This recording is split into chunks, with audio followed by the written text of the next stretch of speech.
I said, guys, we didn't come here for no reason.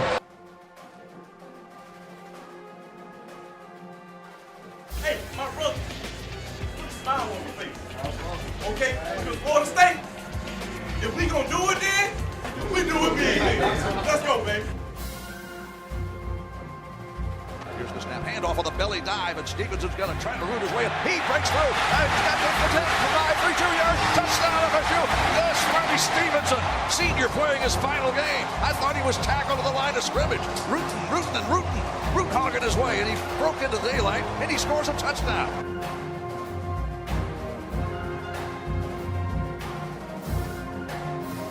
If we don't get penalties and we don't get fumbles and we don't get interceptions, we can win the dead-gum ball game. I said, are you strong? They said, I'm strong if you strong. I said, we strong then.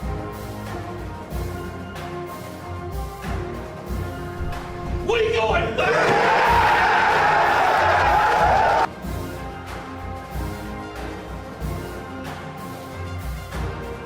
to the 50, down the sideline to the 40, down to the 30. He separates. He's to the 20, to the 10, to the 5. Touchdown, Florida State.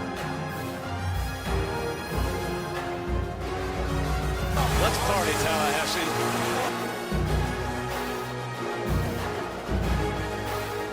He's got PK Sam. Open. He makes the catch. Touchdown, Marshall. Touchdown, PK Sam. 55 seconds left. Sam takes a touchdown catch from Ricketts. 52 yards. 52 yards. Florida State leads 37-34. I see you, PK Sam.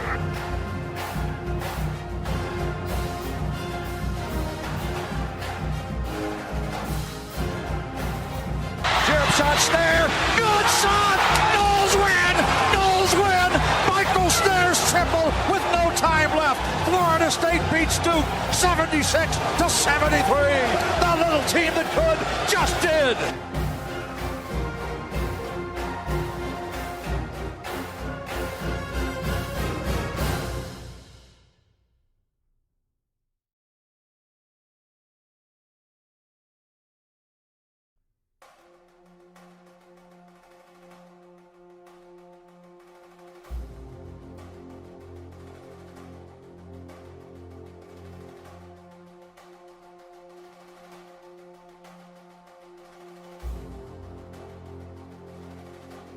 I said, guys, we didn't come here for no reason.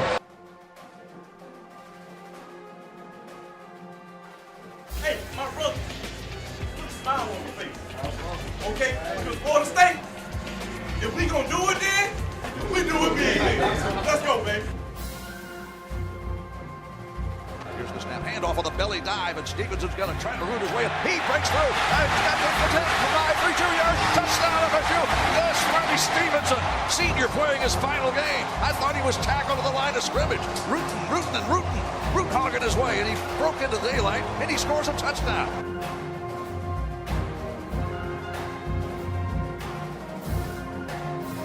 If we don't get penalties and we don't get fumbles and we don't get interceptions, we can win the dead-gum ball game. I said, are you strong? They said, I'm strong if you strong. I said, we strong then.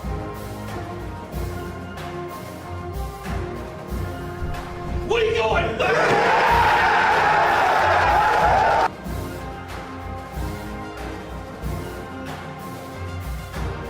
Down to the 50, down the sideline to the 40, down to the 30. He separates. He's to the 20, to the 10, to the 5. Touchdown, Florida State. Let's party, Tallahassee.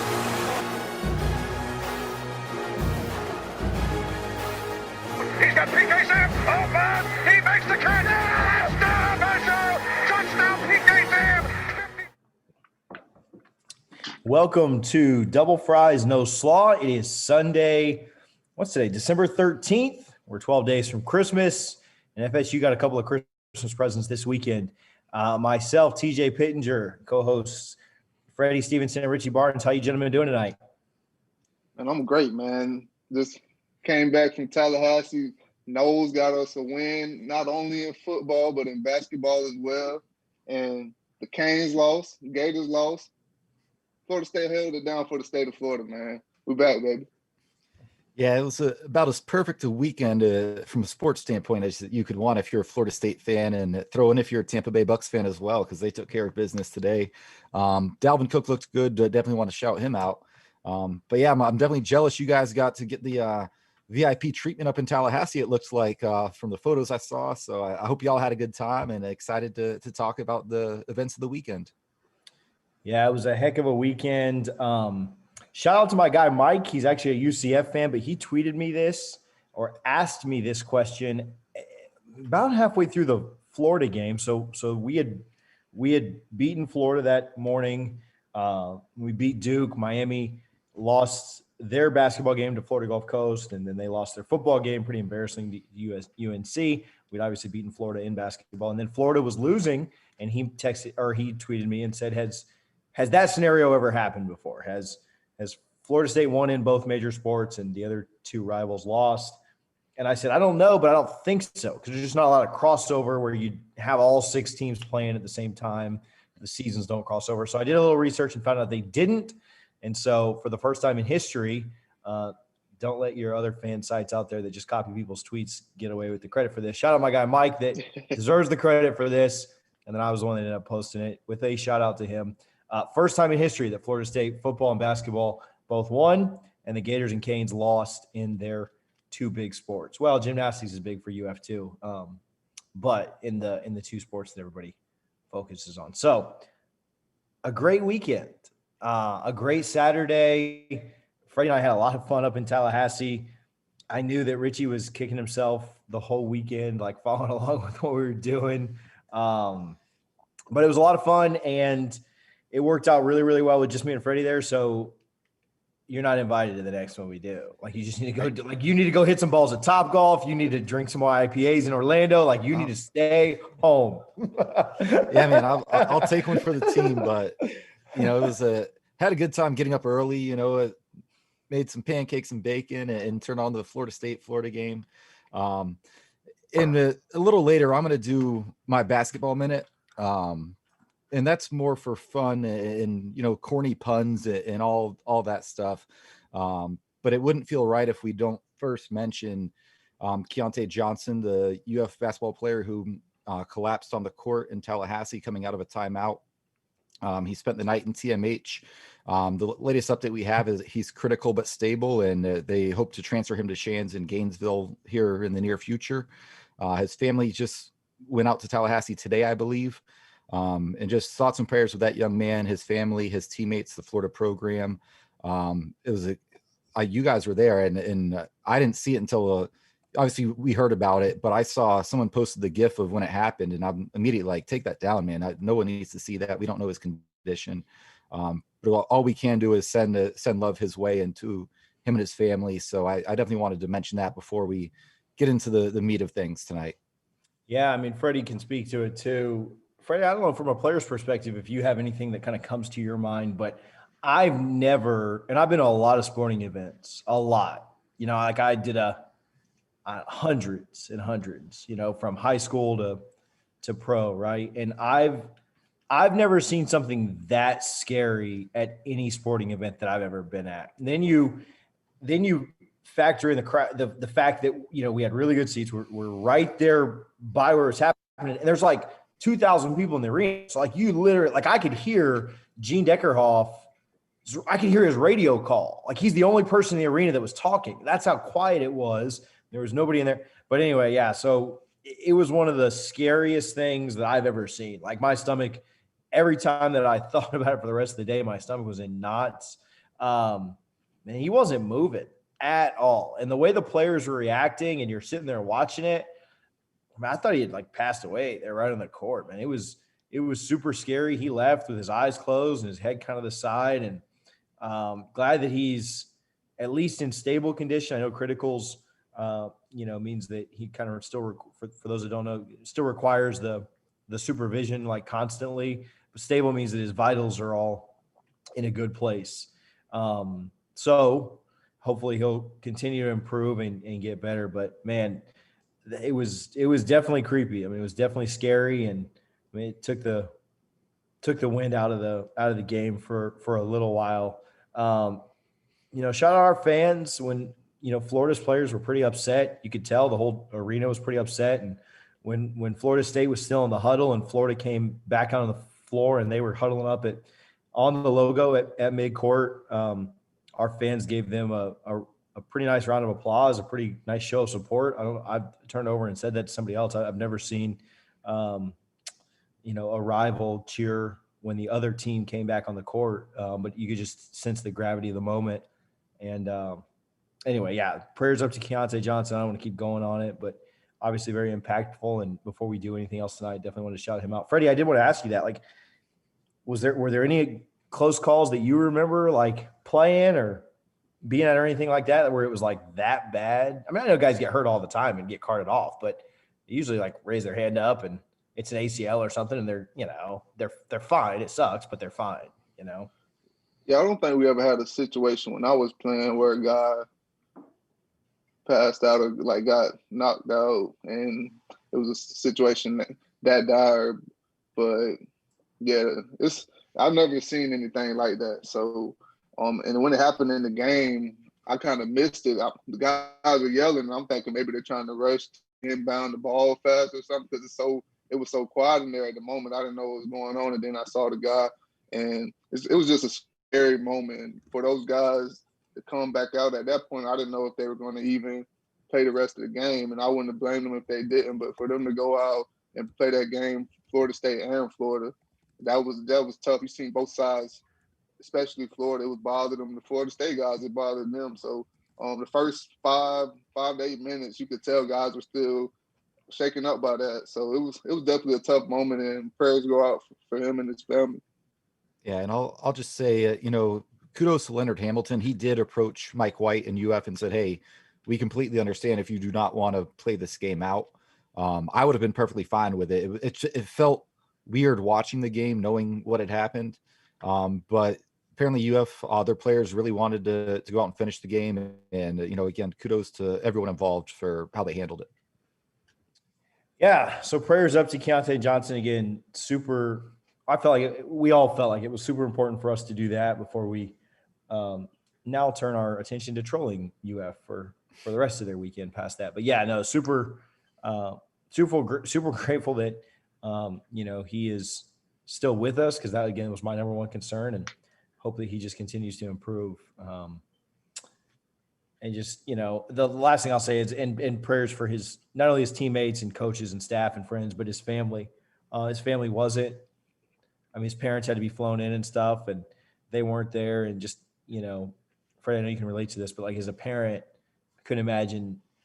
I mean, my kid like falls down when she's running around the yard and stuff, and I'm like, "Oh my God, are you okay?" Like I couldn't imagine being thousands of miles away or hundreds of miles away. I don't know where he's from, but being hundreds of miles away and not being able to be there for your kid. So prayers for his family and everybody involved for sure. I called myself. I was up when we got back to the hotel last night. I was watching the boxing fights, and I just kept turning it back and forth to ESPN just to see if I could get any updates on what was taking place with him. So I've been all day. If I hear some positive news, that's what I'm looking out for, just to make sure he's all right. But I'm praying for him, and I hope everything ends up all right. That was you hate to see that in sports rivalries or not. Yeah, no doubt. So we'll transition there and try and lighten the mood a little bit. But again, we thought that was important to do.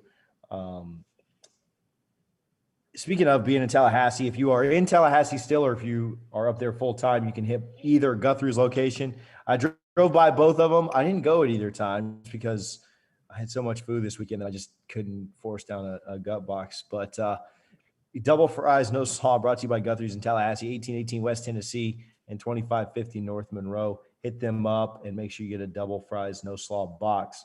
Powered also, you see my hat, by the Big Three Roll Up.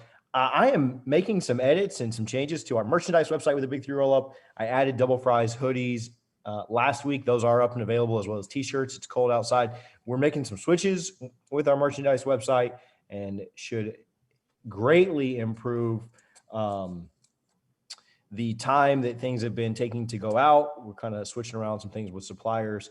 And so had a bunch of stuff go out today and should be out this week. So check that out if you can. I think kind of some of the, what we'll get into first is just kind of the breaking news that has happened today. We had J.J. Garrett on a couple of weeks ago to talk about this. He was super confident in it. Shout out J.J. Garrett for his prediction that ended up coming true today. Andrea Arlson, how do I say that? Adelson with ESPN. I totally butchered that. She'll probably never come on, but it's all good.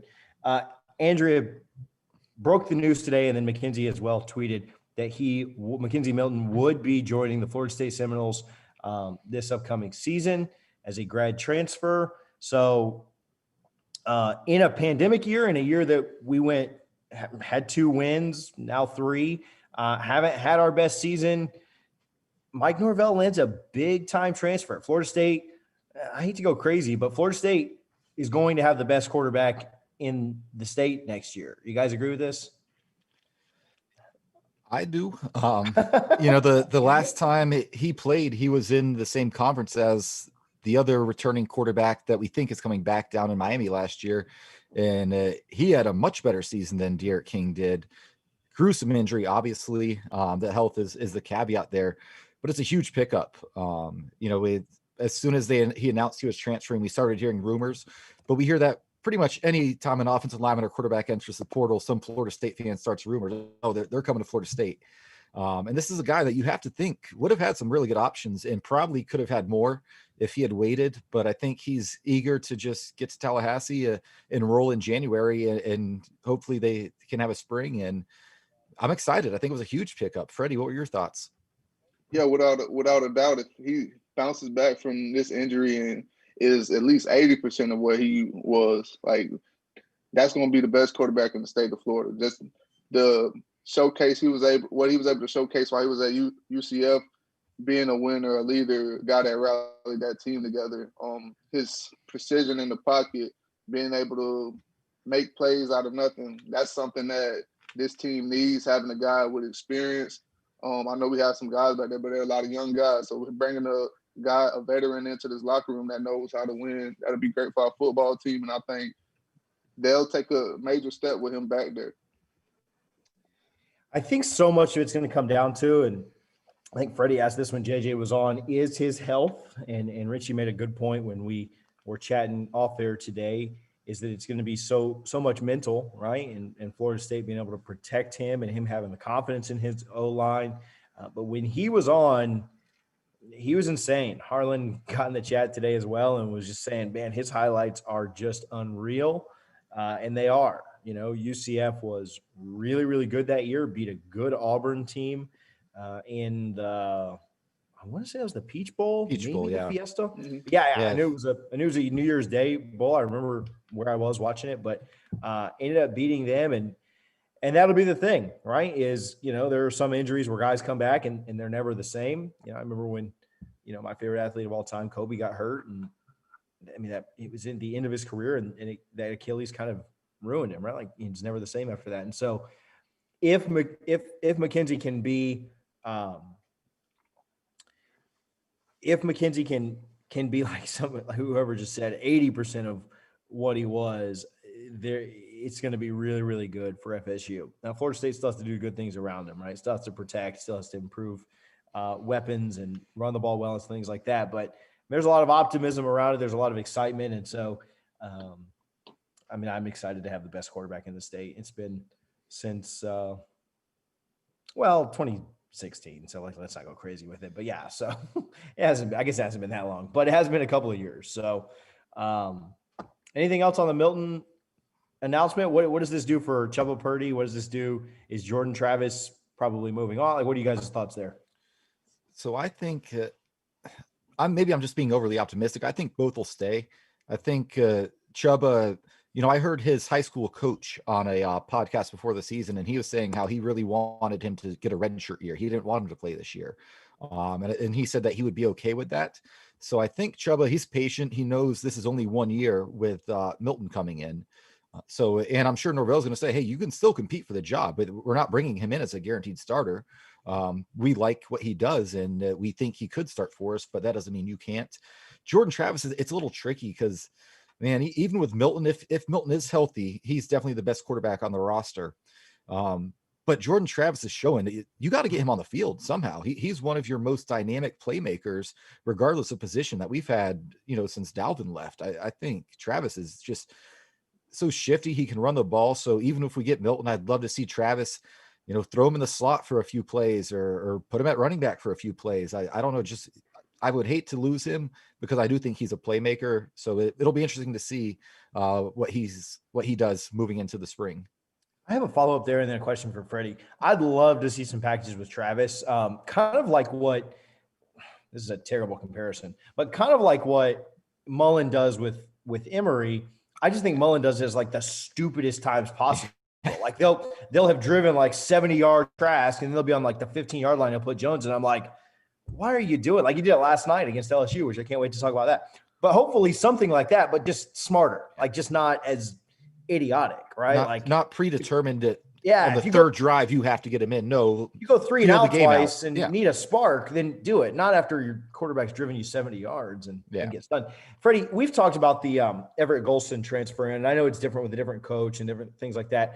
But Richie made a good point, right? Like, the Norvell is going, whether it is or not, Norvell is going to tell Purdy and Travis, no. He's coming in to compete for a job. That's not his job automatically, whether it is or not, right? Like he's going to keep these guys engaged and say that we have a quarterback battle. Did you feel like it was a true quarterback battle between Sean and Everett, or was it Everett's job the day he stepped on campus?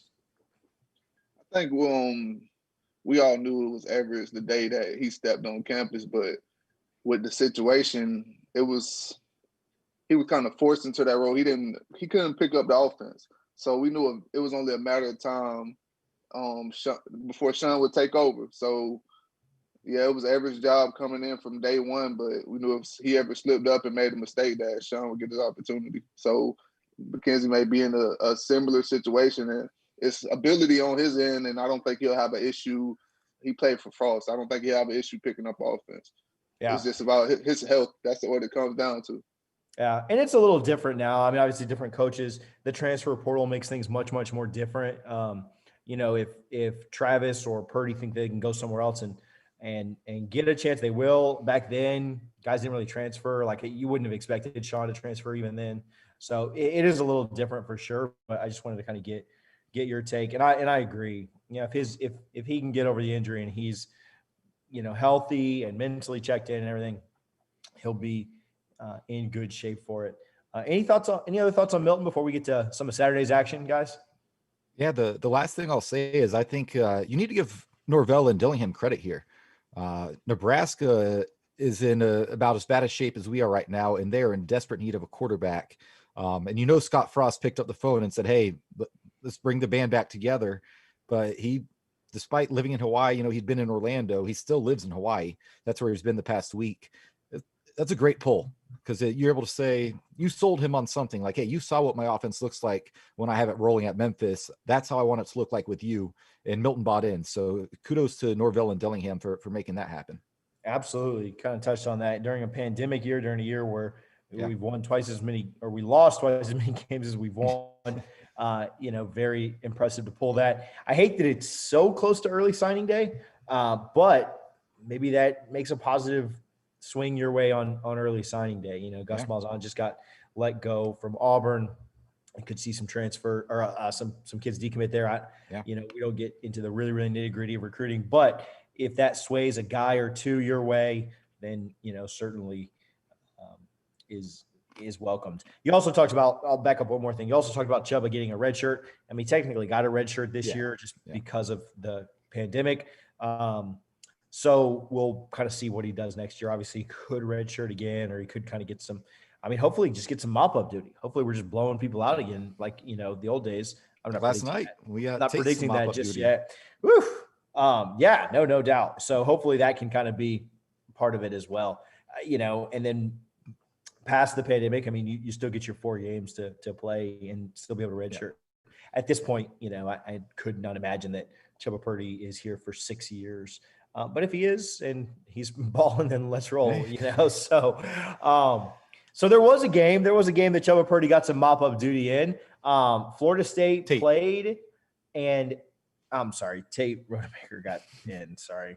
old-fashioned number 2 over here, that Tate got in. Florida State beat the heck out of Duke on Saturday. It got a little close for comfort once Freddie got inside the stadium, but before he got inside the stadium, we were rolling. And then like Freddie kind of threw the vibes off a little bit, and we had to like recalibrate there. But Florida State holds up the winning streak against Duke, has never lost to Duke, and so sent them back home. And we're not the worst team in the ACC. Like, I'll just say that, we're better than Duke. We're better than Syracuse. We're better than North Carolina. We're better than Miami, who just lost North Carolina. So, there's a lot of teams we're better than. So, thoughts on that? Freddie and I were enjoying a pretty big buffet. So, Richie, I'll let you start with your thoughts on the game, since you may have paid attention a little better than we did. Yeah, it was. I mean, we come out on fire, right? 4 touchdowns on our first 4 drives. The ground attack is great. Travis threw a dime to Ontario Wilson, which he unfortunately went down with an injury. And then Duke scores 3 unanswered touchdowns as well. And then it's 28-21. And not at that point, I'm like, oh man, it's here we go again. This is going to be a dogfight down the stretch.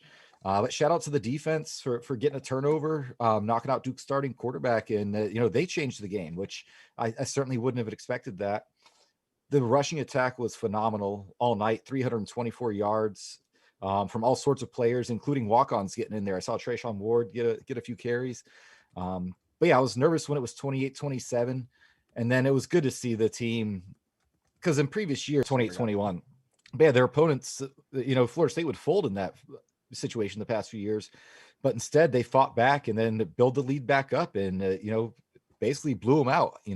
They had them doubled up 56-28. I never would have expected that. I know it's Duke. They're bad.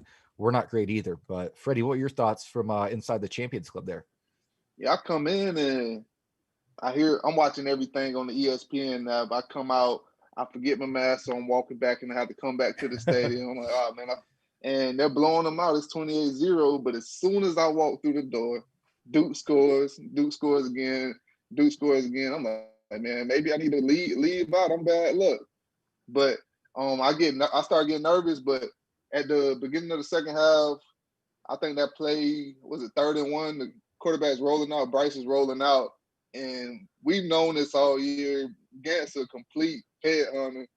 He made the play of the game, in my opinion, coming down and filling that alley, forcing that fumble, and I think it took Bryce out of the game, and then they had to continue the rest of the game with backups, and they just couldn't ever really find a rhythm after that. But Gant made the play of the game. We were losing all the momentum. Bryce was starting to get in the rhythm, and he made that hit and that fumble changed the whole course of the game, and we were able to get on the run again.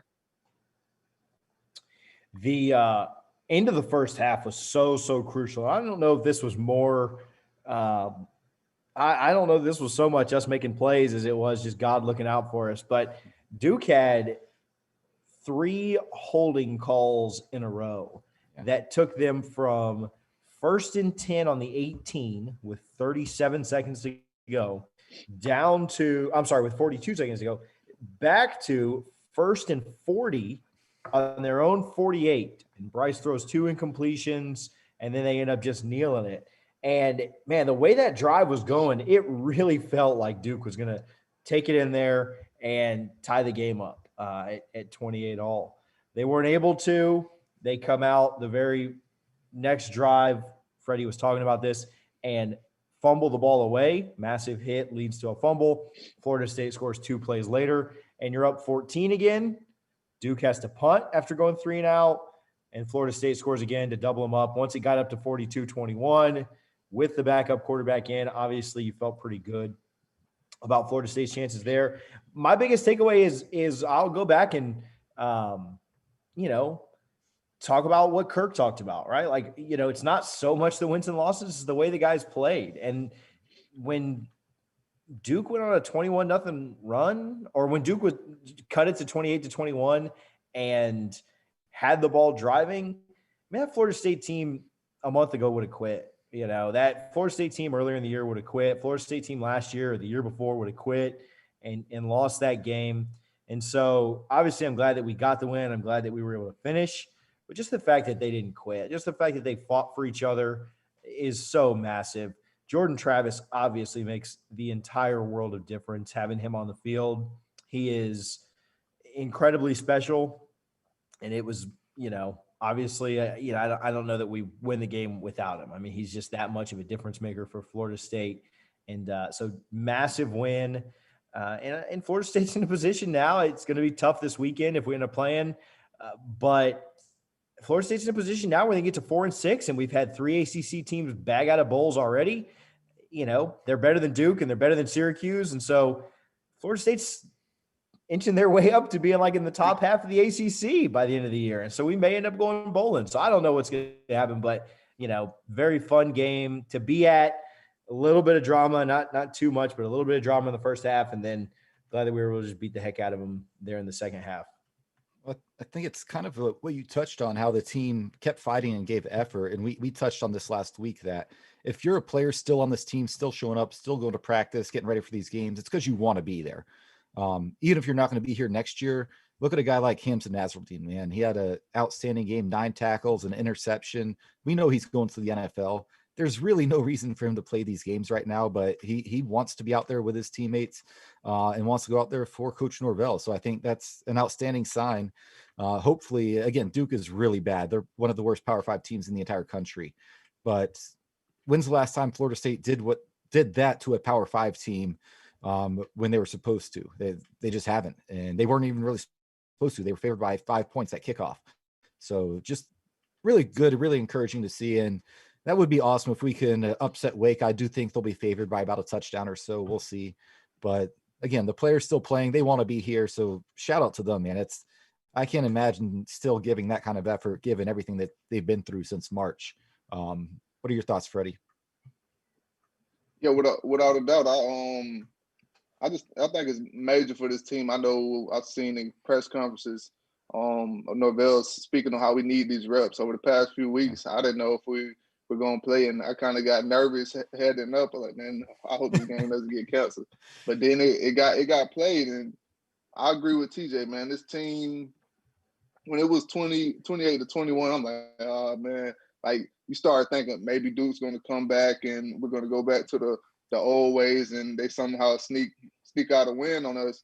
But few penalties, and then that play by Gant just turned everything around, and we just turned it on from that point.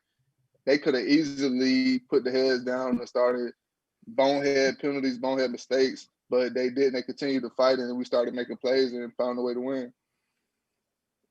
Do you have how about that interception? How about the one-handed interception? Was that in the first half, second half? I think that was second half. Second half, yeah. That was incredible. Travis J. We were up 41. We were up 42-21. So we had kind of already doubled them up. Man, that was incredible. Did anybody watch SportsCenter? I didn't watch SportsCenter. I kept it on the UF game, and then I just went to bed once that was over at like midnight. But I feel like that's a top play. I know a lot of things happen, and there were a lot of top plays that, hopefully were, hopefully come from the basketball game too. But, man, the interception there was one of the best that I've seen this year in all of college football. But speaking of that, player of the game, offense, it's going to be hard not to go Jordan Travis, but player of the game, offense, defense. Yeah, I'll go Jordan Travis just because we know what that offense looks like without him. So he's got to be the one. And defensively, man, shout out again, Hamza Nasruddin for me. 9 tackles, big interception, a guy that has really no business playing when he knows he's going to the Senior Bowl in a few weeks. He's risking injury just to go out there and fight with everyone, and played really well to boot. Yeah, I'm with Richie on this one. Travis was a spark on the opposite side of the ball, and Hamza, it was good to see him back in form. Still rocking that brace, but you see him flashing those old ways, and he's getting more comfortable each and every rep out there. And it's great to see Travis leading this team, and Hamza was a big factor in the game for us last night. So that was great to see, and we got us a win. Yeah, Hamza led the team in tackles, also had a tackle for loss, had a pass defended. So awesome to see him out there. And I don't know who you could go with. Travis J was was obviously pretty big with the interception, but and then the team is just different with Jordan Travis back there. Joe Philly had a nice game, had a 73-yard touchdown run. A lot of people chipped in and were really good. So, but yeah, it's got to be Travis and Hamza back there. So that'll lead us right into, and then we'll talk more on the weight game on Thursday. I don't, we'll do like an official preview. I also want to talk the ACC and SEC championship games on Thursday, so that'll be a lot of fun. What that takes us into now is the long-awaited arrival or re-arrival or reappearance, or however you want to put that, of something that has been requested and asked for months and months and months. Are you guys going to do this? Are you bringing this back? I don't know why there were so many questions about this, because we always said yes. Like, it wasn't like we were trying to keep anybody in suspense. But my favorite part, sorry, Trey was awesome. Don't get me wrong. My favorite part of the Rollcast for like from November to March, February, when basketball ended, was Richie's Basketball Minute. I am so glad that he's back and doing this again. And I want to let you guys know on a tip. I don't know how you listen to your podcast. I don't know if you listen on like 1x speed or 1.5, or you get really, really crazy like me and listen on 2.5 times speed. But this Basketball Minute is better at 1.5 or 2 times speed. So like speeding it up, like you think Richie's talking fast anyway. I'm just telling you, like, speed it up and listen to this quickly. And then if you miss anything, go back and listen again. But it's real, like, he sounds super hyped if you speed it up. So without further ado, Harlan, you can cue the music up. Richie Barnes' Basketball Minute.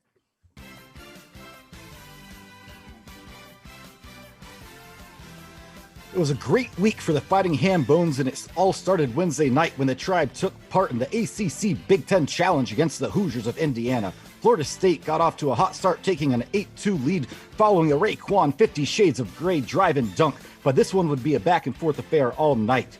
The two teams traded blows for the first 20 minutes before eventually heading to the half with the good guys in front 33-31. While most of the Hoosiers struggled against the length of the Noles, they were able to smuggle a baby Shaq into the tuck, who kept him in the game all night.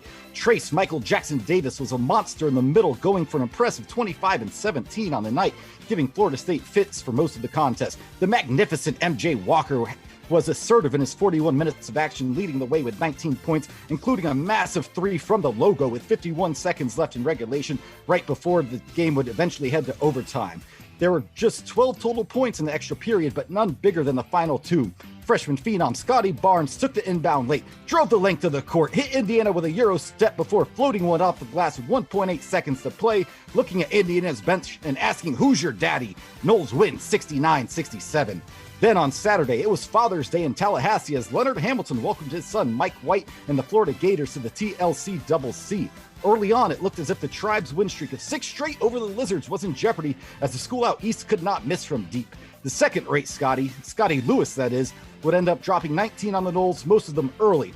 Florida jumped out to a 23-14 lead, and then the Tribe would go on to score 2 touchdowns and a field goal, going on a 17-0 run, leaving Ron Burgundy saying that escalated quickly. Anthony, not so polite to the Gators, had himself a monster first half, eventually finishing the day with 14 points. But the final 30 minutes of the game should have been played in the United Center, as this was the MJ and Scotty show, and man, did it get mighty disrespectful. It started late in the first half when Scotty Pippen Barnes went baseline to baseline before throwing Thor's hammer down on Colin Sand Castleton. But the super producing point guard wasn't done just yet. Early in the second half, we witnessed some Scotty on Scotty crime as Barnes dropped a bomb over Lewis in transition, but the Noles weren't done printing posters at the tuck just yet. And I'm not sure what's better, guys, the dunks or that shimmy we saw Barnes give us after. Later, MJ Walker took the ball the length of the court and brings the pain to Omar Payne, throwing it down over him, then channeled his inner Allen Iverson, disrespectfully stepping over Payne on his way back down the court. Make it 7 in a row over Mike White's squad for Ham and company, as Florida State wins comfortably 83-71 behind 34 points from MJ and Scotty, moving to 3-0 on the season. The Noles will take the next few days off before hosting Georgia Tech Tuesday night at the TLC-CC. Woo! I'm tired for you, bro. Like I took like 3 sips of old fashioned while you were doing that, and I'm exhausted for you. But Haven't done that that was since March. So. I was gonna say that was a glorious addition. I just want to wrap up the podcast right now so I can go back and listen to it. Like Harlan, just post this. Like post it so I can go listen to it. Man, if you're interested in sponsoring Richie's basketball minute, reach out to us because that is what everybody. I don't even know why me and Freddie are on here. I mean, I like that. That's tough. Basketball season, I feel like it's my time to shine, and and Freddie with his extra sauce, he's at an unfortunate disadvantage because the product I get to talk about is a lot better than what he's been able to talk about this year. Man, listen, I got butterflies over here listening to that, man. God damn, Richie. No, that was fantastic. Welcome back, Mr. Barnes. The second most impressive Mr. Barnes of the weekend. Yeah. For sure. And MJ Walker's dunked. Yeah, no, for sure. Your cousin lit it up on Saturday. So that was fun. So Freddie and I were at the game on Saturday. Of course, if you're just now joining us, we mentioned at the beginning of the top of the show, but shout outs and prayers to Keontae Johnson as he continues to recover or hopefully get better at Tallahassee Medical Center. Hopefully, he's able to get out and come home. So if you're just joining us, we definitely lifted up our thoughts and prayers to him earlier. But then getting back to the game, the injury or the timeout or just however, the disruption that him getting hurt, definitely sucked the life out of the Tucker Center. And there wasn't many people in there anyway. But then after that, Florida seemed kind of galvanized, right? Like they were sloppy for a couple of minutes, but then they went up 9, like Richie said in his basketball minute.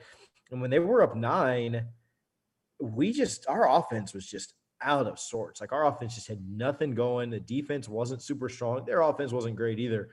But yeah, we went on a 17-0 run and really turned things around, hit some corner threes, and we were playing a lot better defense and made some free throws, as crazy as that sounds. And the team got up by enough at halftime to where I, kind of felt comfortable. And Freddie and I went up to a box for halftime and some of the second half. And I wasn't even really watching as closely to start the second half, but, never relinquished it, never let up.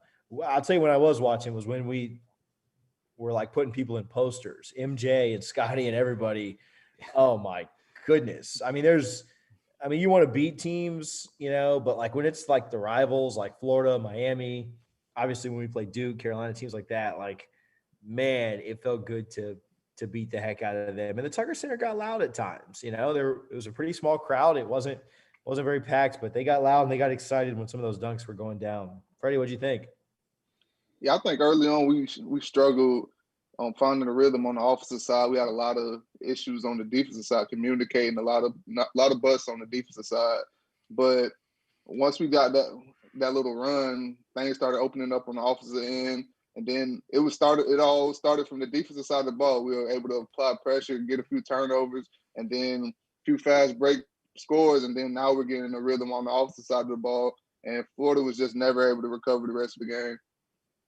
Yeah, and watching at home, it was, and I've watched literally hundreds of Florida State basketball games over the years, but I still get nervous when we get early deficits. We always seem to come back nowadays, but it felt different because it was one of those games where they'd get up by 9, then you'd cut it to 5, then they'd stretch back out to 8, you cut it back down to 4, then they're back up by 9 again, and then the 17-0 run happened. It's, reminded me of that Louisville game at the Tucker Center last year where we just couldn't get close enough and then just went on a 45-15 run.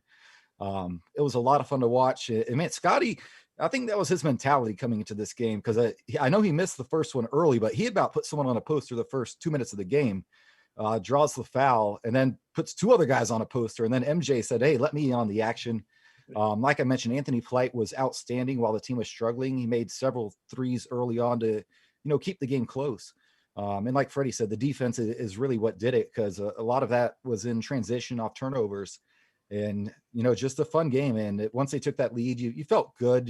Florida got close a few times, but you felt good that Florida State was going to hold on. And they did for, like we said, 7 in a row now for Ham and the team over Mike White.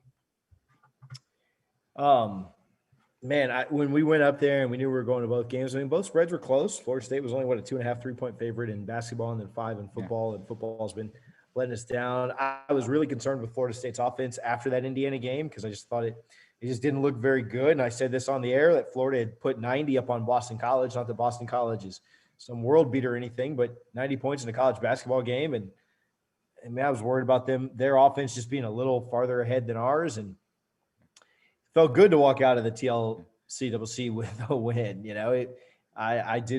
It made me a lot less nervous about the Duke game. I just didn't want to take my wife and go 0 for 2 for the day. So glad they got that early win. I'm excited for the Georgia Tech game. I'm excited to see us beat them. We lose to them in the weirdest ways possible in every sport. And so I'm excited to beat Georgia Tech and get another hyped up Richie's basketball minute. Is that the only game before next Sunday? I'm not sure. When is that? You said that's on Thursday? Tuesday night. Oh, we probably play Saturday. So I think they play again before then. Yeah, we probably play this Friday or this weekend or something. So we need to go 2-0 again if we play both of them this week. Obviously, I should have been more prepared to talk about this. But any other thoughts on the basketball team or the game or anything before we move on from there? No, man, go ahead, Freddie. Go ahead, Richie. You go ahead. Yeah, man, it was just fun. Like I said, it's in Florida State basketball. They've been fun to watch the past several years. When Leonard Hampton he used to play like Virginia style of basketball where he'd be happy winning a game 48-44. Changed the style of basketball, up tempo, exciting. Recruits took notice, brings in guys like Malik Beasley, John Isaac, Dwayne Bacon, now Scotty Barnes. And Scotty Barnes, I'll just say this, he's the best Florida State basketball player since I've been following the program very closely in 2006 when I enrolled at Florida State, and probably of my lifetime that I've ever watched. He is special. He's not going to go out and drop 30 points one night, but everything else he does, he's going to spend a long time in the NBA because he's a skill set at his size that GMs are going to love. So guys, enjoy watching him, however many basketball games we get this year, because he's gone after this year. Without a doubt, I'm with you. And just watching him over these games, he's just getting better. Every time he steps on the court, just watching him, he came out with it on his mind. Like you said earlier in the game, he's trying to dunk on the guys, and that's what we need. We need from him. Like he's a freshman, so we know he's going to have to find his game, find his rhythm. But later in that game, you saw Scotty get more and more aggressive as it went on, and throughout the course of the season, we're going to need aggressive Scotty because this team's going to rally around him. He's our guy. You saw when we were starting to lose that lead a little bit. This is our freshman. He's rallying the guys together, and they're gonna move with Scotty. They're gonna match his energy. So we're gonna need him in big games. He's gonna step up, and you saw that in that moment. He wasn't afraid of the moment when they started coming back. Scotty got more aggressive. He dug in, and it's exciting to see him have a guy like that. Haven't seen a guy like that at Florida State on the basketball side. So it's exciting to watch, and I'm excited to watch these guys grow. Yeah, there was one point, I think it was when Florida was making their little run to go up by 9, but there was one point where MJ and Scotty and Polite were all off the floor. And that's where our offense was just like, okay, what do we do? Where do we go? Balsa was in foul trouble. We just had nobody that could kind of create. That's going to happen early, right, in the year until you figure out rotations and you get Scotty a little more comfortable and get these guys comfortable playing together. But, man, I'm excited for the season as it progresses, and I want to enjoy the journey. But as it progresses closer to January, February, March, to see the rhythm that these guys get in. Because when they get in rhythm, man, it is going to be a heck of a lot of fun. And Florida State's, as always, or as they have been in the last several years, is going to be a really, really dangerous team late. Shout out to Harlan. We play UCF on Saturday in the Tucker Center. So see if they can get some payback for us taking Milton. I mean, not like Milton would have started anyway with Gabriel there. But one last note on Scotty, for the fans that are casual, that didn't follow his recruitment, it's important to note he went to a powerhouse, Montverde High School, but he played power forward in high school. He never played point guard. And now here he is 3 games into his college career playing the position that he's still learning. He's going to be good, man. I do think the team missed Trent Forrest early on because he was so good at settling down possessions when they break down and getting the team reset. So Scotty's going to have to learn how to do that. But yeah, this is a guy that played power forward in high school, and Leonard Hamilton said, "Hey, come play point guard." And this is only 3 games in, and you've seen what we've already seen, so it's only going to get better from there. Yeah, it's going to be a team that's a lot of fun to watch over the course of the season. I'm sure there'll be growing pains. I don't expect us to go 30-0. If we do, that'd be great. But I think it's going to be a team that's a ton of a lot of fun. Is the Georgia State game on the road? Is it here? It's in Tallahassee. All right, cool. Yep. So that's a sure win. So like that's all that, games there in Tallahassee are wins. Yeah, because when we go to Atlanta, night. funky things happen in basketball and football. Is it 7:00 on Tuesday? 8:30. Woo. Yeah, it's a bit late for me. Well, Freddie and I might be up there Wednesday anyway, so maybe I might just go on Tuesday night. We'll see what. Hey, It's getting more and more. It's getting more and more enticing, Freddie. That drive ain't so bad if I sneak a game into it. So, so then we'll get to this. Wrapping up the basketball game, we got a couple more things, and we'll get out of here. This isn't the Big 3 roll-up, but we're going to talk about the other 2 teams on this show tonight. Yeah, right, we are.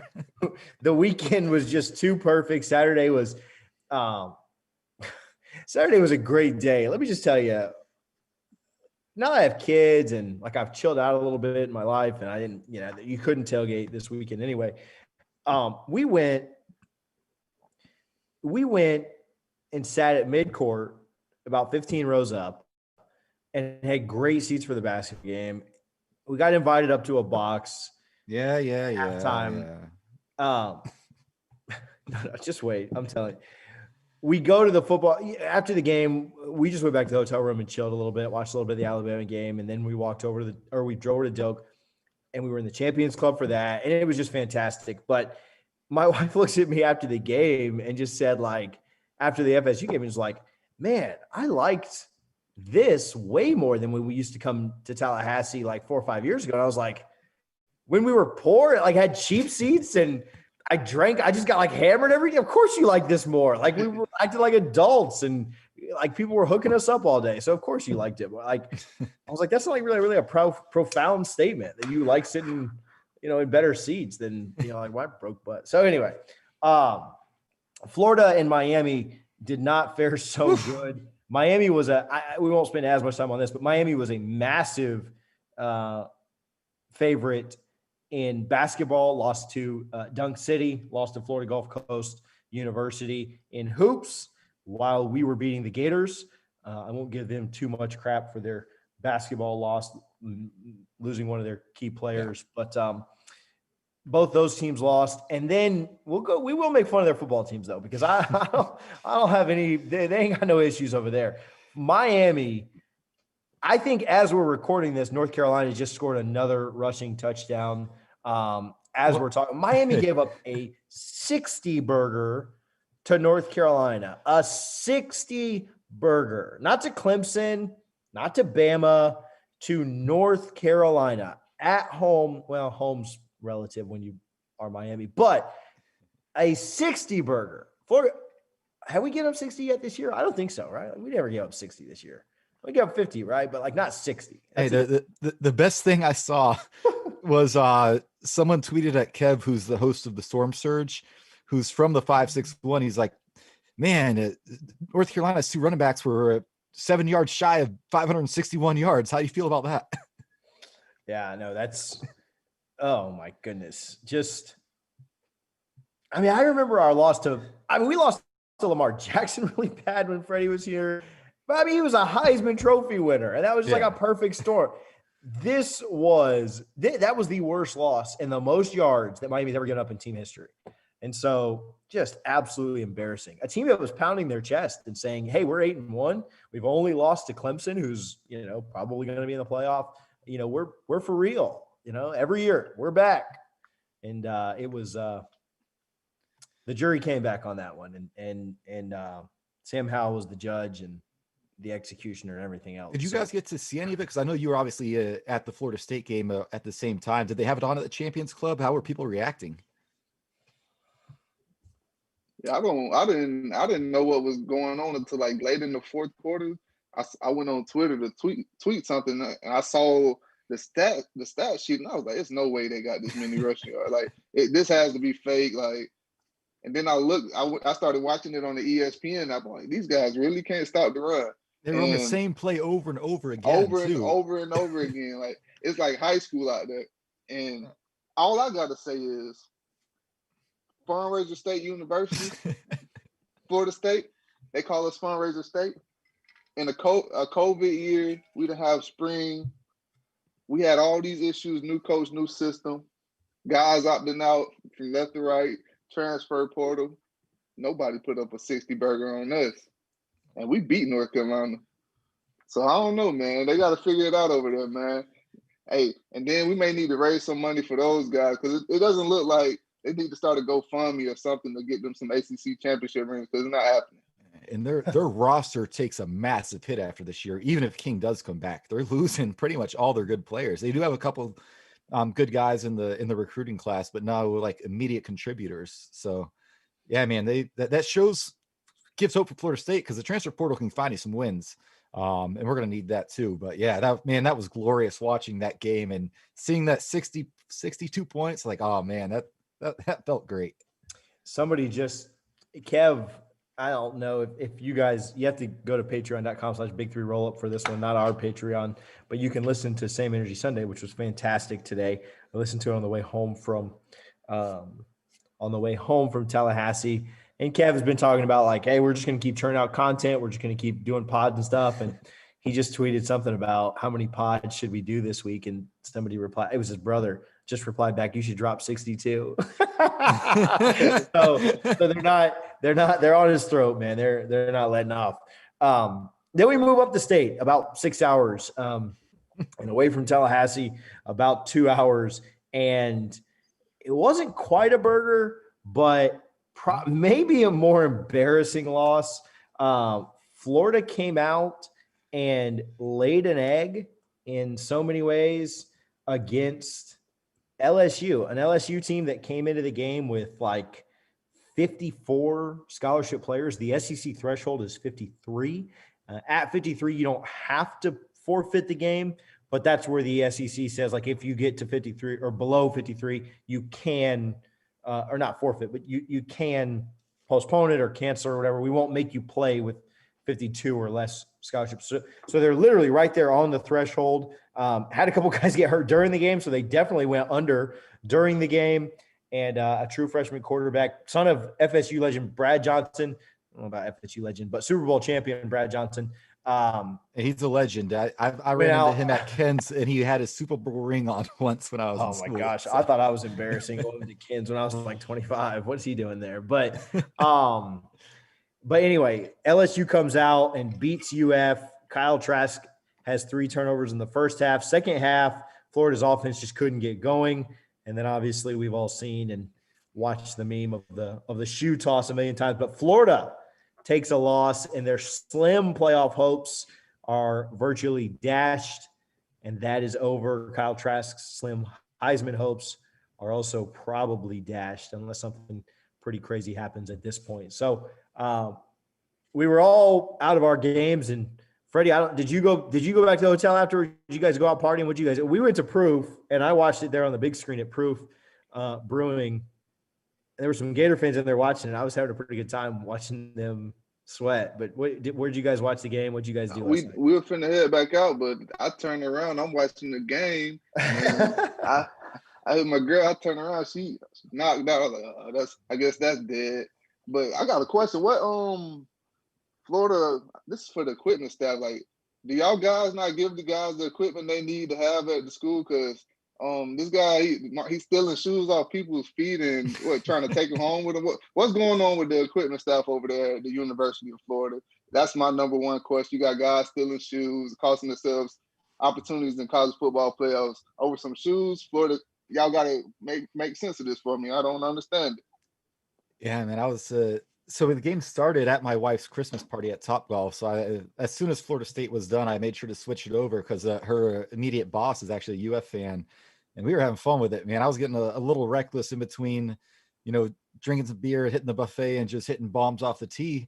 It was exciting, and it ended at 9, and we got home, and I just sat on the couch and like, babe, I know I said no more football when we get home, but we have to watch the end of this game. And it did not disappoint. That that shoe toss was hilarious. I thought it was a towel, like in the real time when I watched it. And then they show the slow-mo's replays and like, yeah, he took that guy's shoe and threw it a good, the best part's the ref, personal foul on Florida, throwing a LSU's player 20 yards down the field. Yeah. The fact that he put the yardage in was hilarious. I do want to say this, like, it's hilarious that Florida thought that they were going to compete for, an SEC, let alone a championship.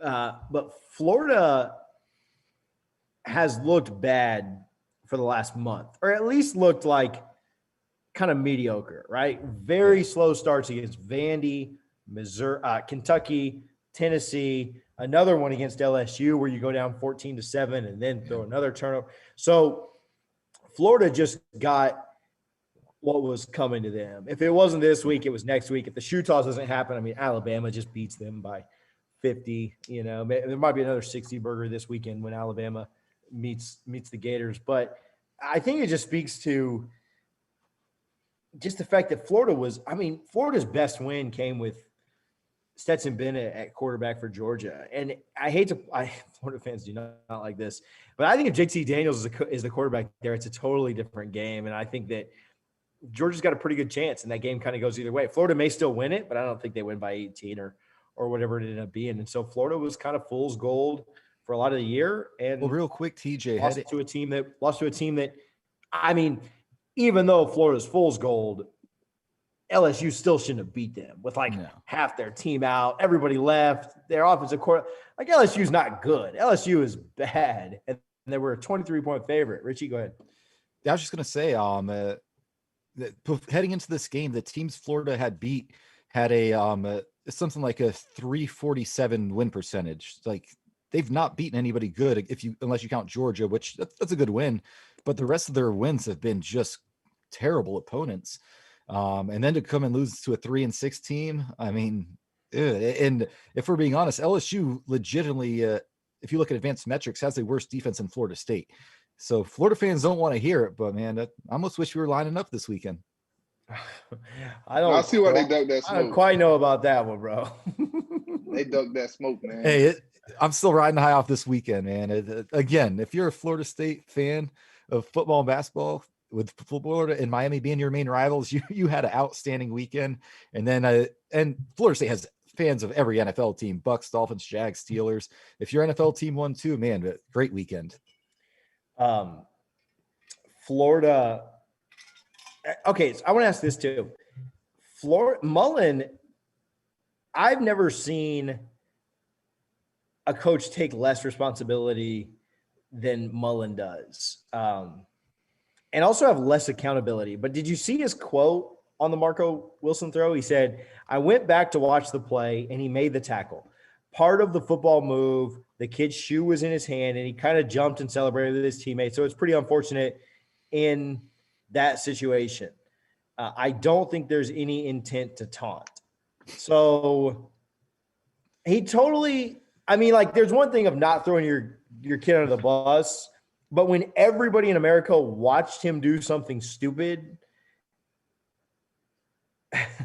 to just totally go back for him and say, "I don't think there was anything wrong with that. It looked like a football play to me," is just asinine. And it's fine. I'm okay with it because I hope there's never any accountability there. And I hope Mullen never takes – Florida's going to win 8 to 10 games a year and then never compete for anything seriously. And so I'm okay with that. So your thoughts on Mullen and the situation, guys?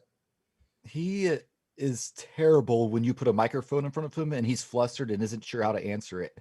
It reminded me a little bit. I don't know if you guys remember Kadarius Toney. He was pulled over a few years ago, had a loaded AR-15 in his car, that's perfectly fine as far as I'm concerned.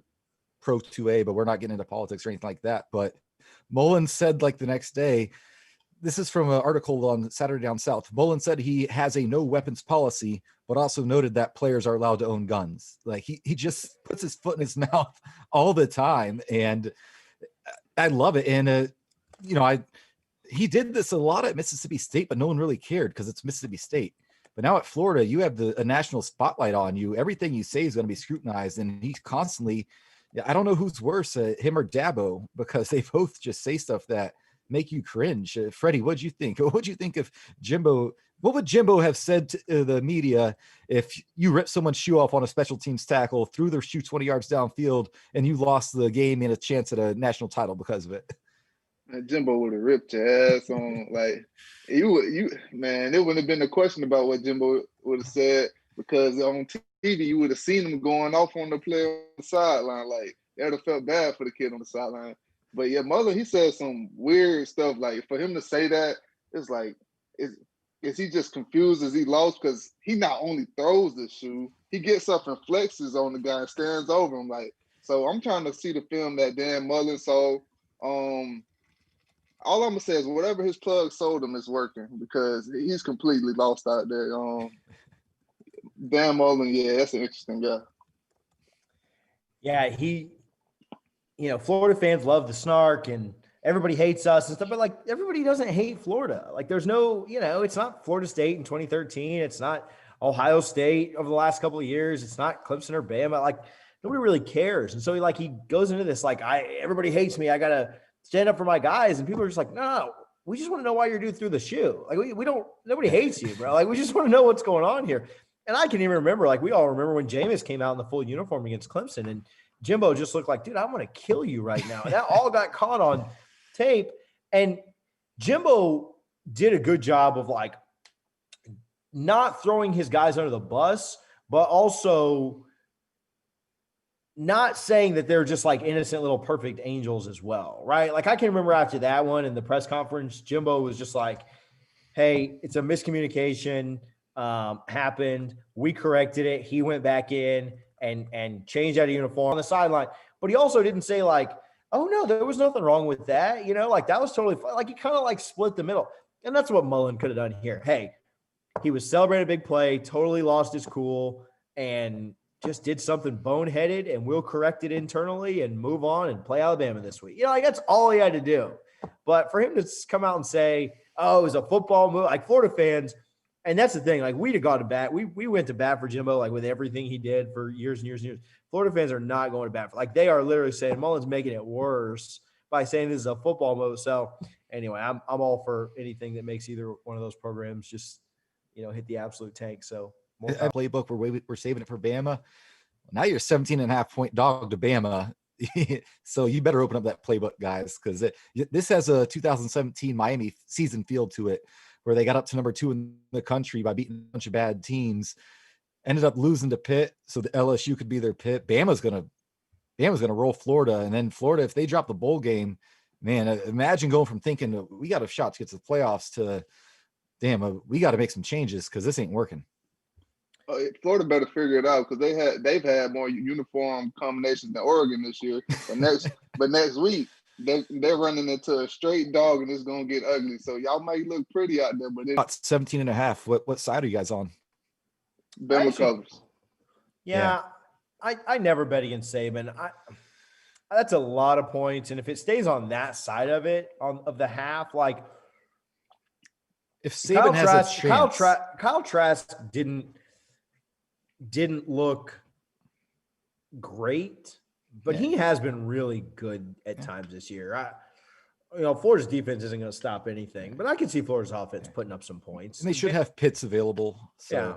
So, I could see Florida not being competitive at all, but scoring some late touchdowns to make it like 14. I could totally see the backdoor cover on this. Like I could see Alabama up 28 going to the fourth quarter and Florida scoring 2 touchdowns to make it 14. But the game's never in question. Yeah. So 17.5 is a lot of points. If it was 10 or 13, I'd take Bama all day. But 17.5 is it's a big number and for also, a conference championship. All that said, you don't bet against Saban, right? Like if the spread's 17.5, like that's because it's against him. And Saban knows that his quarterback and Florida's quarterback are essentially the 2 finalists right now for the Heisman Trophy. I know they say they don't care about that stuff. I think Saban's a petty man, which makes him an unbelievable football coach. I think if he has a chance to make a statement, say, hey, SEC East, y'all ain't ready. Y'all are years away. I think he's going to do that. So I cannot wait for that game. Did they move it to primetime this year? Because it's normally at 4 on. It is. It's flipped with the ACC. Yeah. As it should be. Yeah, no, I think that game's still well. I don't Well, know, the maybe Clemson not. Notre Dame will be a better game probably. Yeah, so I'm just glad they're at different times because Yeah, right. those two games are going to be awesome. I talked about this on the timeline too. I like all the other games going on conference championship Saturday. Like I would be okay if they started moving games around. Well, it's perfect because Florida State plays at noon. You got the ACC at 4. You got the SEC at 8. That's a full day of football right there. And at worst case, Florida State loses to Wake, and then I just cheer for Notre Dame and Bama. Like that's like whatever. I'm at least going to win one of those games, probably the Bama one. But I can cheer against Clemson and against Florida with the best of them. So like, and it's cool here's a good one. Would you take the Florida State loss if it guaranteed that Clemson and Florida both lost too? No. What if the Florida State win meant that Clemson and Florida were going to win? That's fine. Florida can win. They've upsets happen. That they're not getting the playoff. I don't want them to win the SEC.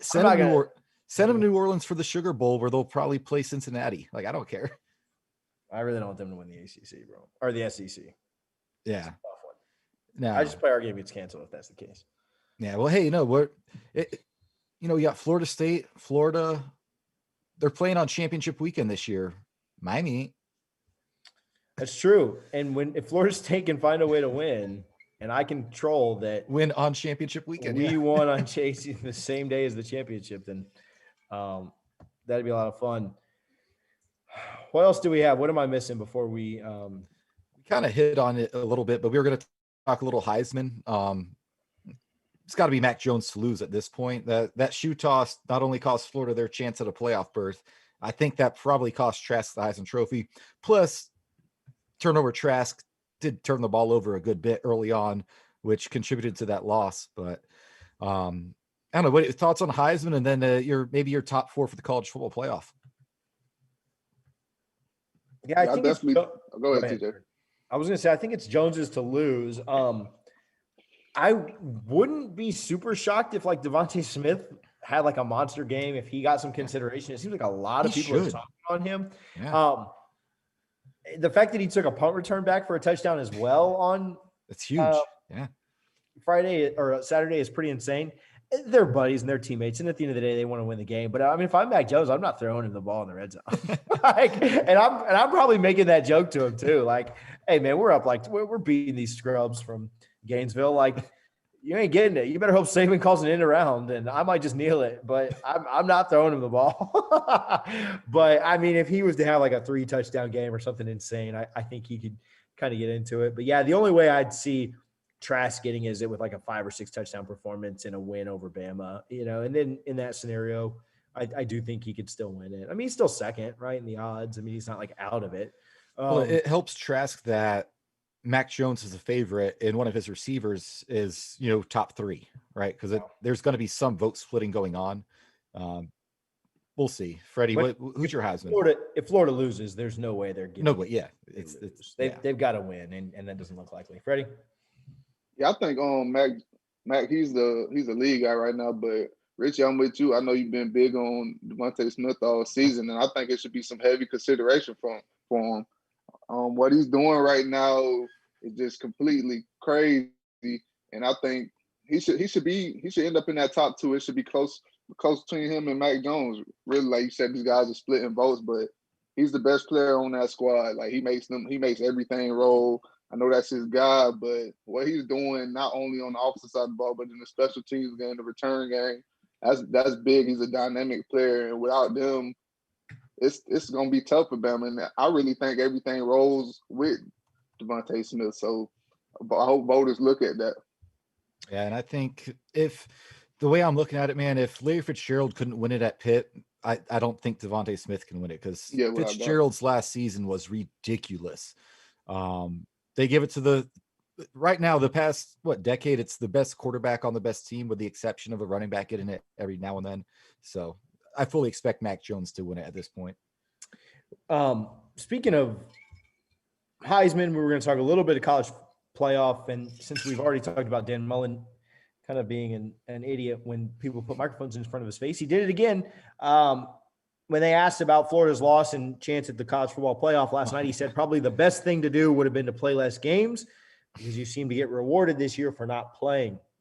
an obvious shot at Ohio State, maybe a subtle shot at the fact that Notre Dame and Clemson didn't have to play their last ACC game, and this makeup game for Florida that was a postponement due to COVID that, again, Clemson and Notre Dame didn't make up their last games, ended up costing Florida. Probably more of a shot at Ohio. I know we've talked about this, and me and Ricky have gone back and forth on it and argued and then agreed and then argued again just because we like to argue. But, like, did you need to see Ohio State beat Maryland this year or beat Illinois this year or even beat Michigan this year for you to know that I get it. But, I mean, dude, just don't lose as a 23-point favorite at home and you'll be fine. Have some accountability for your players and don't let them throw other players' equipment down the field and you'll be fine. Dan Mullen is just the biggest baby of all time when it comes to this.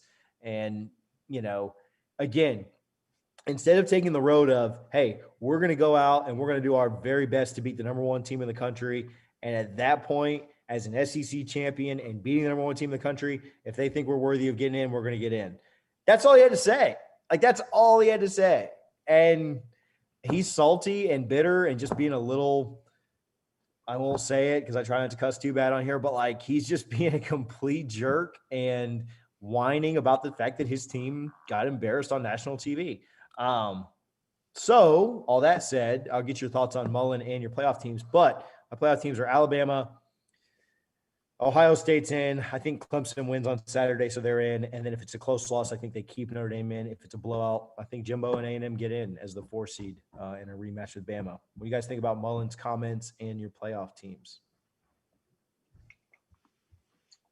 Yeah, well, Mullen, man, listen, you just take accountability at some point. If that's the way you're rolling, Florida State should have been in the playoff. We should just schedule Jacksonville State and we would have been in the college football playoff. 1-0, baby. Put us in there. Like, if that's the thought process behind it, Mullen, win the games that are presented in front of you, and then everything else is covered. Y'all were, like you said, y'all were 23-point favorites, and y'all flopped. Y'all lost against a team that y'all shouldn't have lost against. You got to have some type of accountability, and that is what it is.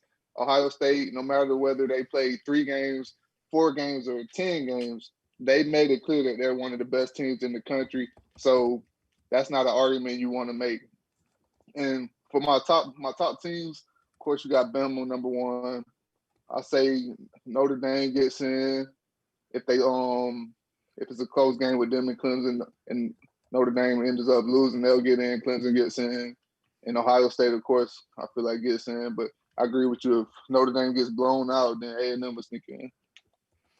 Yeah, I think, we talked on it. Mullen, he's never going to be accountable for anything to make comments like that. It's just those are Dabo-like comments, right? That's something you're trying to feed to your fan base and hope they get it. But I mean, Florida fans they're not fed up with Mullen, but they're definitely 2 eyes to themselves, 2 eyes to him, because they're not happy with what's going on. For the playoff, Bama's in. They're going to beat Florida. That's the easy one. What I kind of hope happens, I don't know who you guys are cheering for. I want Notre Dame to beat Clemson again. I know 2 ACC teams in the playoff would be pretty cool. But as far as, financially, because you get extra money for that for the entire league. But I would love to see Notre Dame beat Clemson, and then you get Ohio State and A&M and get Jimbo back in the playoffs. But what I think is going to happen is what Freddie said. It's going to be Bama and Clemson, who I think gets revenge on Notre Dame. You still keep Notre Dame in, so the ACC makes up half of the playoff. And then Ohio State, if they beat Northwestern, which I fully expect they will, they're going to get in. So my Final Four has not changed for the past few weeks. Yeah, so that's certainly my prediction. But I do agree with Richie. Shocker, we've agreed on a couple of things this episode. Everybody winning this weekend put me and Richie in a really good mood. I guess Brady didn't throw like 3 interceptions either, so Richie's not upset at anything. But I want Notre Dame to win. I never thought I'd be in a position to cheer for Notre Dame ever in anything, like for any reason. But let's roll. Let's get crying ass Dabo out of here, and then Saban get crying ass Mullen out of here. And when that happens, I don't care who wins in the playoff. Neither do I. Yeah, I'd want A&M to win probably. I mean, I'm a guy that my general thinking on this is that they're not going to get a boost for winning the national championship, right? Because they're already the top, like they're already the best. And so we're not going to lose a recruit that was like thinking about FSU and then like Bama wins. He's like, oh, Bama, like he knew who Bama was anyway. But like if a new team like A&M or Notre Dame or, certainly Clemson, because they're in our conference, or Florida or somebody like that was to win, I think that kind of hurts FSU and trying to jockey up for, but that's like a very, very macro. Like that's a big picture thing. As far as when it really comes down to the game, I don't really have a preference like, oh, if it's Clemson or this team, but I'm the kind of guy that just kind of says, keep Alabama winning. And that does the least amount of damage to FSU big picture. It probably doesn't matter if Ohio State ends up winning, it doesn't really hurt us. Obviously Clemson winning would hurt us. Florida winning would hurt us. Jimbo winning would hurt my timeline. So anyway, so we'll see there, but I'm excited for Thursday. I'm excited for Thursday to talk about the Wake Forest game. I'm excited to talk about a little bit about the basketball game on Tuesday night. And then I'm really excited to kind of get into the ACC and the SEC championships. I think that's going to be a lot of fun. Got a couple thoughts on a potential guest for that show as well. Have we missed anything? I know we've got some shout outs. I know we got some different things going on, but have we missed anything, or you guys want to jump into some shout outs? I think we're good. I'll start us off then. Freddie, I didn't give you a chance. Did you miss anything? Did I miss anything with you? No, I'm good. I'll start us out. We met some of the folks with Seminole Boosters this weekend, and that was super awesome to meet a couple of people behind the scenes. I don't know if they want their names broadcast out for everybody in the world, but met some behind the scenes folks with Seminole Boosters, and they treated us great this weekend and had a good time meeting with them and chatting with them about a couple of things. And we remind you this every week, but if you haven't, there is so much momentum right now with Florida State athletics. Not only, our women's basketball team that is really, really good, our men's basketball team that's really, really good, our football team that hopefully is starting to turn a corner, and you see them win a game handily on Saturday, pick up a big transfer, but there's so much positivity and momentum with Florida State athletics. If you haven't become a booster yet, those people are working their tails off.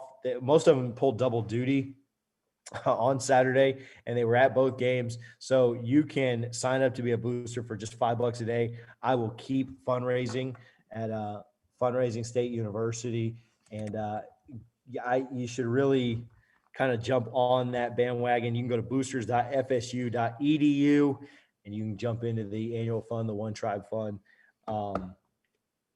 They're doing great things, and the only way we're going to get back is if everybody supports. So you can sign up for $70 a year, $5 a month, and it'll be well worth it. That's my only shout out to my wife for doing the 8-hour round trip to Tallahassee with me. Shout out to the Noles for winning. Shout out to Marco Wilson for helping seal the deal against LSU. You guys have any shout outs before we go? Yeah, I got one. I talked about me leaving the mask in the car earlier. So I left my mask and I was watching the game. I'm like, man, I'm not finna go back and get the mask. I had some fresh Air Forces on and I didn't want to crease them up. So shout out to my girl. She went back to get the mask for me because I'm walking on my heels all day. My damn heels were hurting. And I go to the damn salon this morning to get a pedicure because my feet were hurting. Shout out to her to going to get that mask, man. She helped me out. Yeah, man, I don't really have anything, I guess. And I paid for it, but I don't care. It's still cool. I know Harlan will love it because I showed him yesterday. But shout out to Corey Smith, man. He's one of my favorite artists. He's on Cameo, really reasonable price, less than $50 right now. Most Cameos, they give you like a 30-second message or clip, but his was like over 2 minutes. I wanted to get him because that was me and my wife's first date was at his concert in the House of Blues in Orlando 6 years ago this month. And he gave a phenomenal personalized message. Very humble dude. And so shout out to him. So if you're a fan of Corey Smith, he's a good dude. At least he seems like it. So Brian, the guys that help us out behind the scenes, you guys are always great. I listened to Brian's podcast. Don't go out there horror movie review podcast on the way up. They reviewed Scary Movie 2. So they typically just do horror movies, but it was kind of like a horror/comedy, and it was hilarious. So if you're not a horror guy at all, like if you don't like horror movies, but you've seen Scary Movie 2, their review was fantastic. So go check it out. Don't go out there horror movie review podcast. I think that's it. I think I'm done with plugs. I think I'm done with shout outs. I think I'm done with all the stuff for tonight. I'm going to go watch whatever this Sunday night football game is. Oh, Bills Steelers. Heck yeah. Like I'm all about all of this. So, there was some argument in the group about who would have the song tonight. So I don't know if we settled on who would get it, but whoever's got the song, what are we playing to get out of here tonight? So Freddie's got a really good one, but I think we can play two because I saw his was only like 2 minutes long. So I'll let Freddie say his, but the one I want to do, it goes with my shout out. Corey Smith, and I'm dedicating this to the Florida Gators basketball program maybe next year. Okay. And I got for the Miami Hurricanes and the Florida Gators, I got the Kurt Angle anthem, the You Suck. The Noles got a win yesterday. You guys didn't. Things are back to normal in the state of Florida. We're back doing our thing, getting wins, and you guys, you suck. So that's what we're going out with. With a 60 burger. Yeah. Play us out.